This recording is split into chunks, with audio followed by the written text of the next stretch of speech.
நம்ம நாசமா போறதுக்கு காரணம் நம்மள ஆட்சி செய்யறவங்க அப்படின்னு நினைச்சிட்டு இருப்பீங்கல்ல, இத பாருங்க.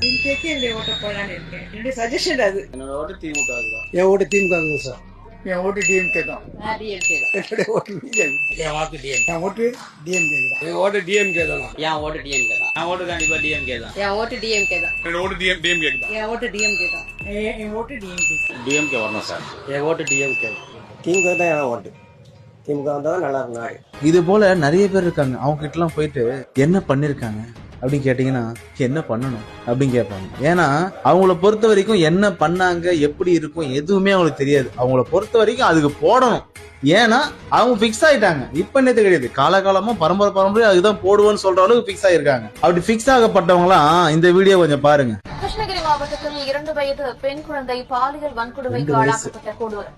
திமுக இளைஞரணி நிர்வாகி போக்சோவில் கைது செய்யப்பட்டிருக்கிறார். இண்டிகோ நிறுவன விமான பணிப்பெண்ணிடம் பாலியல் ரீதியில் அத்துமீறல். திருவள்ளுவர் நகராட்சியின் திமுக கவுன்சிலர் பிரபாகரன் கைது செய்யப்பட்டிருக்கிறார். முழுவதும் குருதி கொட்டிய நிலையில் தெருவில் நடந்து வந்த 7 வயது சிறுமி குழந்தையை கடத்திச் சென்று சொல்ல முடியாத பாலியல் சித்திரவதைக்குள்ளாக்கிய கொடூரம். கிருஷ்ணகிரி ஊத்தங்கரை அருகே உபகவலசி கிராமத்தில் 75 வயது முதியவரை கொலை செய்து முதியவரின் 70 வயது மனைவி பாலியல் வன்கொடுமை செய்யப்பட்டிருப்பதாக சென்னை அருகே சிறுமி கூட்டு பாலியல் வன்கொடுமை செய்யப்பட்டிருப்பதாக அண்மை செய்திகளை பார்த்து வருகிறோம். தப்பு பண்ணிட்டான், குழந்தைய கூட்டிட்டு போய் அரெஸ்ட் பண்ணிட்டு இது அந்த மாதிரி வந்து குழந்தைய பண்ணிட்டான். மூணு வளர்ச்சி குழந்தைய இப்படி பண்ணிருக்காங்கன்னா நல்லா அவங்க என்ன பண்ணாங்க, தங்கச்சிக்கு நியாயம் கிடைக்கணும். தூத்துக்குடி மாவட்டம் விளாத்திக்குளம் அருகே +2 மாணவி பாலியல் கொலை செய்யப்பட்டிருப்பதாக சென்னை ஓட்டேரியில் பள்ளி மாணவியை அவரின் அக்கா காதலன் பாலியல் வன்கொடுமை செய்த சம்பவம் அரங்கேறியிருக்கிறது. திருச்சியில் இருந்து சென்னைக்கு ப்ராஜெக்ட் செய்ய வந்திருந்த கல்லூரி மாணவி பாலியல் வன்கொடுமைக்கு உள்ளாக்கப்பட்டிருப்பதாக அண்மை தகவல் கிடைக்கப்பட்டிருக்கிறது. இதெல்லாம் அவங்க பார்த்தாவது யோசிப்பாங்களா? ஏன்னா இதெல்லாம் பார்க்காம ஒண்ணும் கிடையாது, தெரியாம ஒண்ணும் கிடையாது. தெரிஞ்சிருந்துமே அவங்கதான் வரணும். அது வந்தது சரிப்பட்டு வரும். அதுதான் நல்லா ஆச்சு சொல்றாங்க பாத்தீங்களா?